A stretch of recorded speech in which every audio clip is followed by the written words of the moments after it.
আমাৰ দল সংগঠনবোৰৰ মাজত মতভেদ থাকিব পাৰে, আমাৰ দল সংগঠনবোৰৰ মাজত অৰিয়া অৰি কিছুমান থাকিব পাৰে, কিন্তু আমি খিলঞ্জীয়াৰ দিয়াৰ স্বাৰ্থত আমি সদায় একেলগে এনেদৰে ওলাই আহিম, সেইটো কথাও মনত ৰাখিব লাগিব।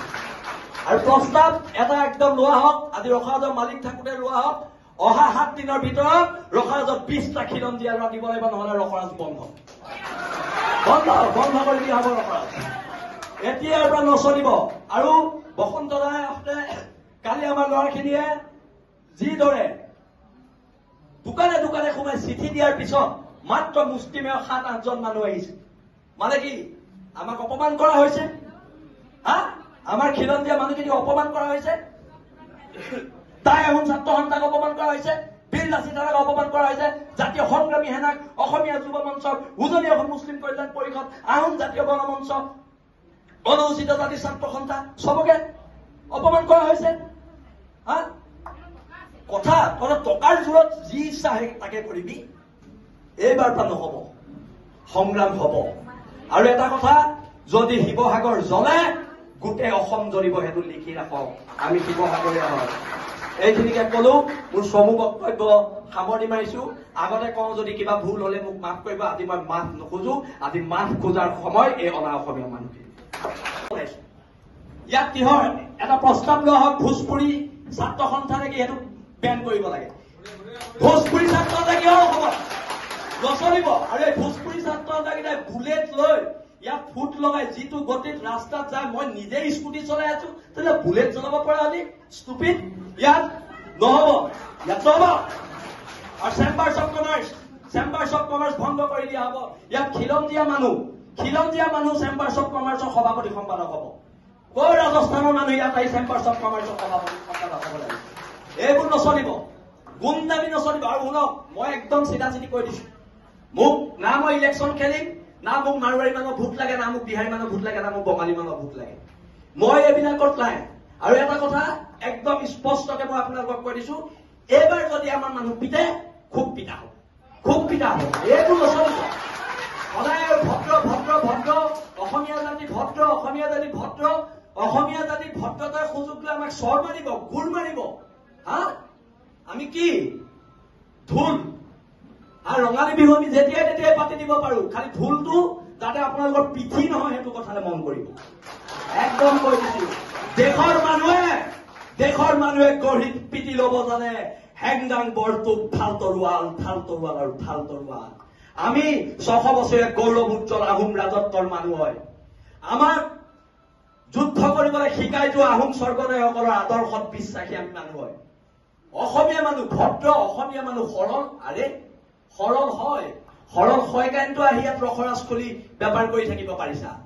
সৰল হয় কাৰণেতো অপচৰা খুলি বেপাৰ কৰি থাকিব পাৰিছা। আমি সৰল হয় কাৰণে তোমালোকে বেপাৰ কৰি কোটি কোটি টকাৰ মালিক হব পাৰিছা। কিন্তু যদি খং উঠে, মগজটো ঘূৰে, ৰাজস্থানো নেপাবি, বিহাৰো নেপাবি, এচা পিটন দিয়া হব। একদম আজি কৰি দিয়া হৈছে। আৰু যিকেইজন ব্যৱসায়ী নাহিলে সিদ্ধান্ত লোৱা হওক, কাইলৈ পৰা সিহঁতৰ দোকান বন্ধ।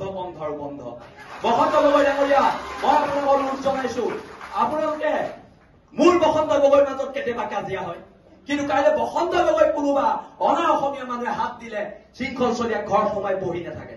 আৰু দাদা আপুনি ৰাজহুৱা কৰক, কালি কোন 3জন বদন আপোনাৰ ঘৰলৈ গৈছিলে? আপুনি ৰাজহুৱা কৰক, 3জন বদন কোন গৈছিলে? সেই বদনকেইটা গাড়ীত কালত ধৰাব লাগিব। আপুনি আজি ৰাজহুৱা কৰি যাব লাগিব, কোন 3জন বদন আপোনাৰ ঘৰলৈ কালি ৰাতি পইচা ঘোষ দিবলৈ গৈছিলে। ৰাজহুৱা কৰিব লাগিব। আৰু এটা কথা, ভোজপুৰী সংগঠন বন্ধ। আৰু ইয়াত কিহৰ মাৰোৱাৰী যুৱ মঞ্চ? অসমীয়া যুৱ মঞ্চ আছে, চব জইন কৰা। ইয়াত মাৰোৱাৰী যুৱ মঞ্চ নহব। এতিয়াৰ পৰা একো নহব। বহুত সহ্য কৰিলো। চব মাৰোৱাৰী যুৱ মঞ্চৰ নাম মাৰোৱাৰী সমাজে নিজে গৈ পেলাই মোহাৰিব লাগিব কলা ৰং লৈ। সেইটো প্ৰস্তাৱ লোৱা হওক। ভোজপুৰী ছাত্ৰ সন্থাৰ নাম কলা ৰং লৈ ভোজপুৰী ছাত্ৰ সন্থাই য'ত য'ত লিখা আছে চব মোহাৰিব লাগিব। সেইটো প্ৰস্তাৱ লওক। একদম হয় নে ৰাইজ? আমি ইয়াৰ ভূমিপুত্ৰ মানুহ, তহঁতৰ চৰবোৰ খাবলৈ আমি ইয়াত জীয়াই থকা নাই। আমি তো চৰবোৰ খাবলৈ জীয়াই থকা নাই। আৰু আমাৰ চৰকেইটা বেংগলী ফেডাৰেশ্যন বন্ধ কৰা হওক, বেংগলী ফেডাৰেশ্যন বন্ধ কৰা হওক। এইবোৰ অসমত নচলিব, উজনি অসমতে উচলিব দিয়া নহব। এইখিনিকে কলো। মই কথাবোৰ কলে বিতৰ্ক হয়, মই কথাবোৰ কলে মোক গুণ্ডা বুলি কয়, কিন্তু যদি মই আকৌ কৈছো, যদি আমি গুণ্ডা হয়, মোৰ নিচিনা গুণ্ডাৰ সমাজত প্ৰয়োজন আছে। কৰিব লাগিব গুণ্ডামি দেশ আৰু জাতিৰ স্বাৰ্থত, অসম নামৰ মাজনীৰ স্বাৰ্থত। ইহঁতে চল পায়, আমি কিবা এটা কৰিলে আমাক পুলিচে জেলত ভৰাই দিয়ে। হা, মাৰোৱাৰীখিনিয়ে চল পায়, আমি কিবা এটা কৰিলে জেলত ভৰাই দিয়ে। সেই মাৰোৱাৰী সমাজক কৈছো, জেলৰ ভিতৰৰ আটাইতকৈ ডাঙৰ গুণ্ডাটো ময়ে আকৌ। এইটো কথা মনত ৰাখিবি। মই জেললৈ ভয় নকৰো, জেল মোৰ তৃতীয় ঘৰ। এইবোৰ কথা কৈ লাভ নাই, কিন্তু সিদ্ধান্তবোৰ হওক। আৰু বসন্ত গগৈ ডাঙৰীয়াক, চিটু বৰুৱাক, এই ৰসায়নৰ মালিকক মই আজি সুধিছো, আপোনালোকে ইয়াত ইমান কোটি কোটি টকা ঘটিলে, আপোনাৰ দোকানত এটা অসমীয়া ল'ৰা এমপ্লয়ী আছেনে? আপোনালোকে কিন্তু জাতিৰ প্ৰতি কোনো দায়বদ্ধ নাই। আজিলৈকে ৰসায়তে শিৱসাগৰৰ কাৰণে কিবা কৰিলে নে? একো নকৰিলে। আপুনি আহিছে, স্বাগতম জনাইছে। ইয়াত কিহৰ এটা প্ৰস্তাৱ লোৱা হওক, ভোজপুৰি ছাত্ৰ সন্থা নেকি এইটো বেন কৰিব লাগে। ভোজপুৰি ছাত্ৰ নেকি অসমত নচলিব। আৰু এই ভোজপুৰি ছাত্ৰ এটাকেইটাই বুলেট লৈ ইয়াত ফুট লগাই যিটো গতিত ৰাস্তাত যায়, মই নিজেই স্কুটি চলাই আছো, তেতিয়াহ'লে বুলেট চলাব পৰা হলি ষ্টুপিড। ইয়াত নহব, ইয়াত নহব। আৰু চেম্বাৰ্ছ অফ কমাৰ্চ ভংগ কৰি দিয়া হব। ইয়াত খিলঞ্জীয়া মানুহ চেম্বাৰ্ছ অফ কমাৰ্চৰ সভাপতি সম্পাদক হব। কৰ ৰাজস্থানৰ মানুহ ইয়াত আহি চেম্বাৰ্ছ অফ কমাৰ্চৰ সভাপতি সম্পাদক হব লাগে। এইবোৰ নচলিব, গুমদামি নচলিব। আৰু শুনক, মই একদম চিধা চিধি কৈ দিছো, মোক না মই ইলেকশ্যন খেলিম, না মোক মাৰোৱাৰী মানুহৰ ভোট লাগে, না মোক বিহাৰী মানুহৰ ভোট লাগে, না মোক বঙালী মানুহৰ ভোট লাগে। মই এইবিলাকত নাই। আৰু এটা কথা একদম স্পষ্টকে মই আপোনালোকক কৈ দিছো, এইবাৰ যদি আমাৰ মানুহ পিতে, খুব পিতা হ'ব, খুব পিতা হ'ব। এইবোৰ নচলিব। সদায় ভদ্ৰ ভদ্ৰ ভদ্ৰ অসমীয়া জাতি ভদ্ৰ, অসমীয়া জাতি ভদ্ৰ, অসমীয়া জাতি ভদ্ৰতাৰ সুযোগ লৈ আমাক চৰ মাৰিব, গুৰ মাৰিব। হা, আমি কি ঢোল? হা, ৰঙালী বিহু আমি যেতিয়াই তেতিয়াই পাতি দিব পাৰো, খালি ঢোলটো যাতে আপোনালোকৰ পিঠি নহয় সেইটো কথালে মন কৰিব। একদম কৈ দিছো, দেশৰ মানুহে গঢ়িত পিটি ল'ব জানে, হেংদাং বৰটোপ ভাল তৰোৱাল আৰু ভাল তৰোৱাল। আমি 600 বছৰীয়া গৌৰৱ উজ্জ্বল আহোম ৰাজত্বৰ মানুহ হয়। আমাৰ যুদ্ধ কৰিবলৈ শিকাই যোৱা আহোম স্বৰ্গদেউসকলৰ আদৰ্শত বিশ্বাসী আমি মানুহ হয়।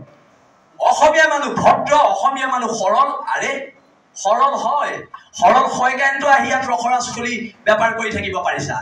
সৰল হয় কাৰণেতো অপচৰা খুলি বেপাৰ কৰি থাকিব পাৰিছা। আমি সৰল হয় কাৰণে তোমালোকে বেপাৰ কৰি কোটি কোটি টকাৰ মালিক হ'ব পাৰিছা। কিন্তু যদি খং উঠে, মগজটো ঘূৰে, ৰাজস্থানো নেপাবি, বিহাৰো নেপাবি, এচা পিটন দিয়া হ'ব। একদম আজি কৈ দিয়া। আৰু যিকেইজন নাহিলে, যিকেইজন ব্যৱসায়ী নাহিলে, সিদ্ধান্ত লোৱা হওক, কাইলৈ বাহিৰৰ দোকান বন্ধ। বসন্ত গগৈ ডাঙৰীয়া, মই আপোনালোকক অনুৰোধ জনাইছো, আপোনালোকে মোৰ বসন্ত গগৈৰ মাজত কেতিয়াবা কাজিয়া হয়, কিন্তু কাইলৈ বসন্ত গগৈ কোনোবা অনা অসমীয়া মানুহে হাত দিলে শৃংখল চলীয়া ঘৰত সোমাই বহি নাথাকে। আৰু দাদা, আপুনি ৰাজহুৱা কওক, কালি কোন 3জন বদন আপোনাৰ ঘৰলৈ গৈছিলে? আপুনি ৰাজহুৱা কওক, 3জন বদনৰ কোন গৈছিলে? সেই বদনকেইটাক আঁঠু কাঢ়ি কাণত ধৰাব লাগিব সমানে।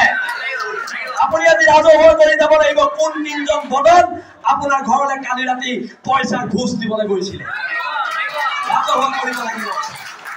আৰু এটা কথা, ভোজপুৰি সংগঠন বন্ধ। আৰু ইয়াত কিহৰ মাৰোৱাৰী যুৱ মঞ্চ? অসমীয়া যুৱ মঞ্চ আছে, চব জইন কৰা। ইয়াত মাৰোৱাৰী যুৱ মঞ্চ নহব। এতিয়াৰ পৰা একো নহব। বহুত সহ্য কৰিলো। চব মাৰোৱাৰী যুৱ মঞ্চৰ নাম মাৰোৱাৰী সমাজে নিজে গৈ পেলাই মোহাৰিব লাগিব কলা ৰং লৈ। সেইটো প্ৰস্তাৱ লোৱা হওক। ভোজপুৰি ছাত্ৰ সন্থাৰ নাম কলা ৰং লৈ, ভোজপুৰি ছাত্ৰ সন্থাই য'ত লিখা আছে চব মোহাৰিব লাগিব। সেইটো প্ৰস্তাৱ লওক। একদম হয় নে ৰাইজ?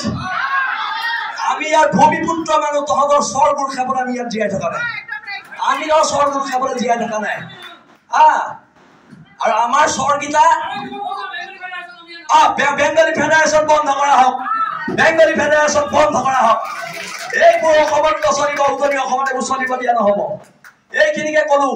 মই কথাবোৰ কলে বিতৰ্ক হয়, মই কথাবোৰ কলে মোক গুণ্ডা বুলি কয়, কিন্তু যদি মই আকৌ কৈছো যদি আমি গুণ্ডা হয় মোৰ নিচিনা গুণ্ডাৰ সমাজত প্ৰয়োজন আছে। ইহঁতে চল পায় আমি কিবা এটা কৰিলে আমাক পুলিচে জেলত ভৰাই দিয়ে। হা মাৰোৱাৰীখিনিয়ে চল পায় আমি কিবা এটা কৰিলে জেলত ভৰাই দিয়ে। সেই মাৰোৱাৰী সমাজত কৈছো জেলৰ ভিতৰত আটাইতকৈ ডাঙৰ গুণ্ডাটো ময়ে আকৌ। এইটো কথা মনত ৰাখিবি। মই জেললৈ ভয় নকৰো, জেল মোৰ দ্বিতীয় ঘৰ। এইবোৰ কথা কৈ লাভ নাই, কিন্তু সিদ্ধান্তবোৰ হওক। আৰু বসন্ত গগৈ ডাঙৰীয়াক, চিতু বৰুৱাক মই ধন্যবাদ দিছো। এটা বসন্তদাই জিন্তুদাক মই ধন্যবাদ দিছো। এই সভাখনৰ প্ৰয়োজনীয়তা কেলে আছিলে গম পায়? ইহঁতি সদায় ভাবে, এই অনা অসমীয়া শ্ৰেণীটোৱে ভাবে আমি দল সংগঠনবোৰৰ মাজত মিলা প্ৰীতি নাই। আমাৰ দল সংগঠনবোৰৰ মাজত মতভেদ থাকিব পাৰে, আমাৰ দল সংগঠনবোৰৰ মাজত অৰিয়া অৰি কিছুমান থাকিব পাৰে, কিন্তু আমি খিলঞ্জীয়াৰ দিয়াৰ স্বাৰ্থত আমি সদায় একেলগে এনেদৰে ওলাই আহিম। সেইটো কথাও মনত ৰাখিব লাগিব। আৰু প্ৰস্তাৱ এটা একদম লোৱা হওক, আজি ৰখাজৰ মালিক থাকোঁতে লোৱা হওক, অহা 7 দিনৰ ভিতৰত ৰখাজত 20টা খিলঞ্জীয়া ল'ৰা দিব লাগিব, নহ'লে ৰখৰাজ বন্ধ কৰি দিয়া হ'ব। ৰখৰাজ এতিয়াৰ পৰা নচলিব। আৰু বসন্ত দাই কালি আমাৰ ল'ৰাখিনিয়ে যিদৰে দোকানে দোকানে সোমাই চিঠি দিয়াৰ পিছত মাত্ৰ মুষ্টিমেয় 7-8জন মানুহ আহিছে, মানে কি আমাক অপমান কৰা হৈছে? আমাৰ খিলঞ্জীয়া মানুহখিনিক অপমান কৰা হৈছে, তাই আহোম ছাত্ৰ সন্থাক অপমান কৰা হৈছে, বীৰ লাচিত থানক অপমান কৰা হৈছে, জাতীয় সংগ্ৰামী সেনাক, অসমীয়া যুৱ মঞ্চক, উজনি অসম মুছলিম কল্যাণ পৰিষদ, আহোম জাতীয় গণমঞ্চ, অনুসূচিত জাতি ছাত্ৰ সন্থা, চবকে অপমান কৰা হৈছে। কথা টকাৰ জোৰত যি ইচ্ছা তাকে কৰিবি। এইবাৰ পৰা নহব, সংগ্ৰাম হব। আৰু এটা কথা, যদি শিৱসাগৰ জ্বলে গোটেই অসম জ্বলিব, সেইটো লিখি ৰাখক। আমি শিৱসাগৰীয়া হয়। এইখিনিকে কলো, মোৰ চমু বক্তব্য সামৰণি মাৰিছো। আগতে কওঁ যদি কিবা ভুল হলে মোক মাফ কৰিব। আজি মই মাফ নোখোজো, আজি মাফ খোজাৰ সময় এই অনা অসমীয়া মানুহ।